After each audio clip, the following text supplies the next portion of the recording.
I've been working with a seller who's went from making hundreds of dollars per week to thousands of dollars per week in sales on Etsy, all because they understood the type of product that you need to sell on Etsy. Now, I broke them down in 5 characteristics. I'm going to talk about them in this video. Here's the thing, your advertisement doesn't matter, your SEO doesn't matter, quality of listing doesn't matter. If you're selling the right product, no matter what you do to that product, if nobody needs it, nobody has to have it, then you're going to have an uphill battle. It's all about really selling the product for you. It's going to be much more difficult versus if you're selling a product customers are coming for and they want it and they need to get it, you're going to have a much easier time selling it on Etsy. So what I want to do in this video is go over 5 of these characteristics, because some of you guys have been asking me like, well, what is it?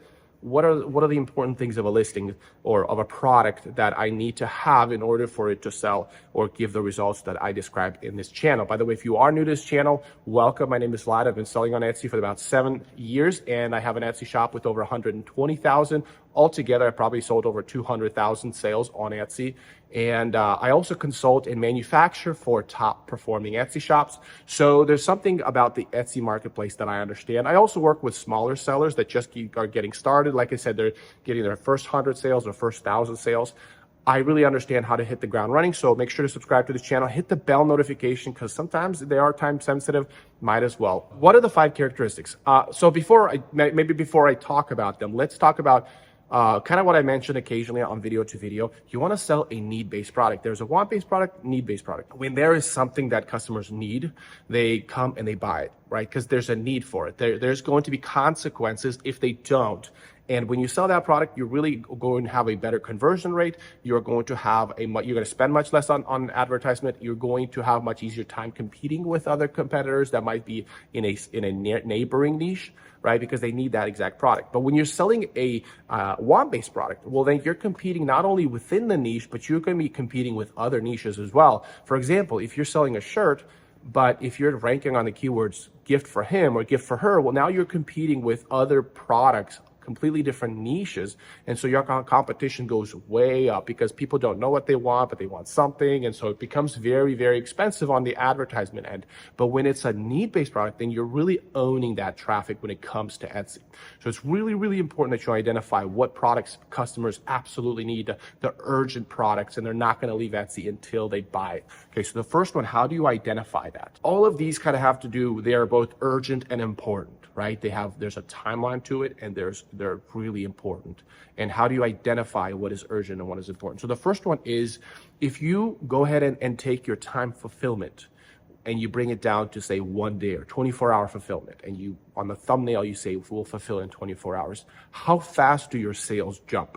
If they jump pretty significantly, or over say a span of a couple of weeks, you're going to run maybe advertisement or let the listing kind of generate some views and traffic. Now, if you get 20 or even 100 views and you don't see a bump, that's not enough data to really make that distinction. You want to make sure you have a significant enough traffic to really see whether that's the case. Maybe 1,000 or maybe 10,000 traffic, and then you see if the sales really jump up. That means there are last-minute shoppers that they need this product significantly. Like they need it now, they need it today, and then maybe missed out on being responsible and buying it a couple weeks before, but they're really jumping in on this. Now, the product that I've done this for is a flea market banner with logo. So I would sell banners, and I would take in their logo. They would send it to me via email, and I would print it on the banners. I also did this with a bridesmaid's gift box, and I put 1 day fulfillment, and guess what? Sales just really blew up, maybe like 2x my sales when I did a 24-hour fulfillment. And even on the thumbnail, I would say 20 was shipped within 24 hours. That shows that they really need this product. They won't sell enough bars of soap if they don't have this product, and it really worked. By the way, the bridesmaids gift box was that, hey, wedding's coming up, I need to get something for my bridesmaids, and if I don't, it's going to be embarrassing and it's going to be not cool. And so, by the way, I have a mini free course on how I sold this exact product. You can check out the link in the description below. It's completely free. Check it out. I made, I believe, like almost $600 within like 40-something days selling on Etsy with this strategy. So this is a really, really important strategy when there is it kind of shows this last minute shoppers. Okay, so the second one is, are they attached to any specific event? This is really big. And this is also with a A want-based product can become a need-based product if it's attached to a specific event. So for example, and I said this example before, if you are selling a bridesmaid custom t-shirt or something, right? Or a custom t-shirt, and then say summer comes around and you're getting a lot of bridesmaids that are coming in, and they're really wanting this product. So your t-shirt now become a need-based product. Or for example, if you sell some kind of a beer product and then all of a sudden during St. Patrick's Day, it really explodes and it becomes a need-based product, or maybe during Super Bowl, and it could become a need-based product because some event says this product is needed. However, with any other time of the year, it's just more like, hey, if you're a beer drinker, this is going to be fun for you to have, or a gift for him. All of that becomes a more want-based product. And so is it tied to any event? And so this is where, well, like I said, in my case was also the banner where, hey, this was for the summer event. This was, hey, there's a limited amount of time in the summer, and people want to make additional income, and they need to get this banner ASAP before this event, before this thing that happens. Hey, there's going to be this big gathering of all these wedding, like me and my wife, we love to do coffee, and we have a little coffee cart. It's just a side hustle that we love to do.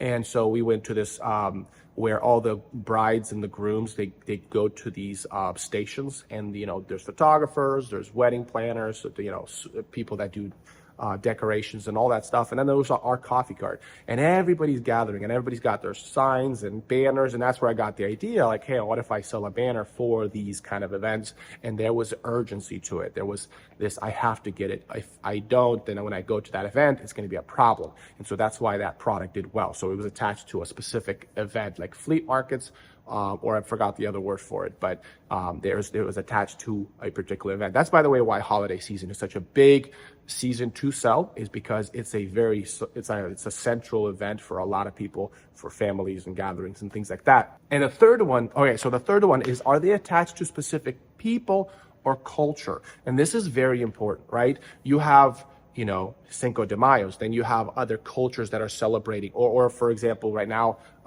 Mardi Gras, I don't even know how to say it, but there are products for that are doing pretty well. Baptism blankets is one of those that do really well. So it's attached to a specific person or culture that people make it important for them. It might not be important for a lot of people, but it's important for them. So if somebody that is looking for a baptism blanket, you're going to own that customer. They're not going to be buying a mug. They're not going to be buying a hat. They're going to be buying a baptism blanket. So if you have baptism blanket in the keywords, then you are going to own that traffic. So that's a need-based product. Or wedding products is one of those other examples where it's attached to a couple, where you're buying it for a couple gift, or maybe it's attached to a mother-in-law or a matron of honor, or all that stuff. I don't know, or matron, I don't know how to say it, but it's attached to a specific people or culture. So that's going to be very important. So the fourth one is, it meets qualifications or requirement for something or someone. This is, for example, like I said this before, if we wanted to put our kids into private school, and one of the requirements is they have to be able to write their name, because if they can't write their name, they're not going to qualify for the preschool or kindergarten.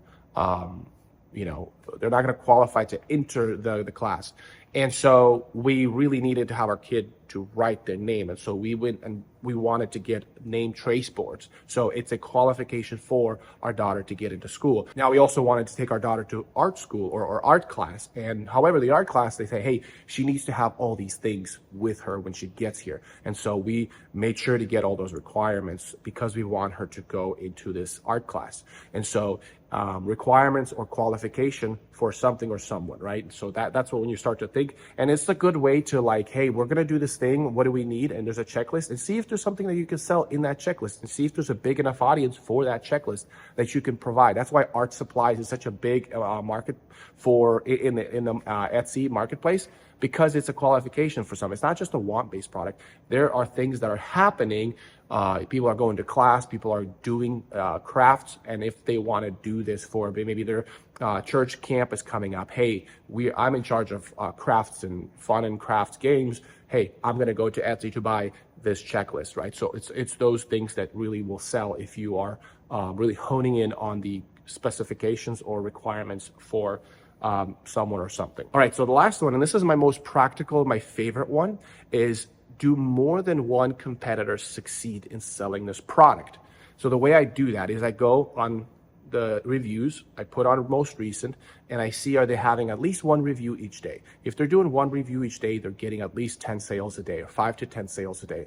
And our more than one seller has that ratio. So if I type in, say, baby bibs, or I'm typing in some kind of necessity product that I think is going to sell well, are more than one seller having a pretty consistent review that's happening, which means a lot of competitors are having customers come in and buy it.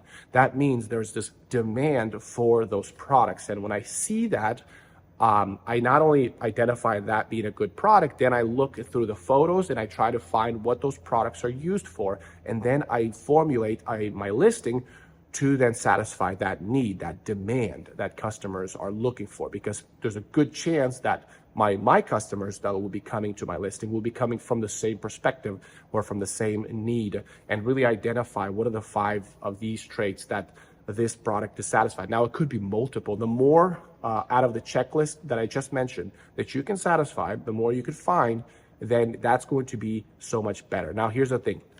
It could meet all of these qualification, but if it doesn't have traffic, if there's not a significant amount of traffic, then what your strategy is going to be is just finding more product that meet this qualification. That means you're going to have to make 100 listings or 1,000 listings that meet these qualifications. Then you're going to have a pretty substantial scale. But if that's not the case, then make sure that there's substantial amount of traffic for 1 or 2 or 3 products that will go viral, that will have that effect, where it is every dollar you spend on advertisement, it's going to yield so much more. So hopefully this video is useful. If it was, give me a thumbs up. If you want to work with me selling a need-based product like dog collars, I do have a seller program, also link in the description below. Until next time, you guys have a great one.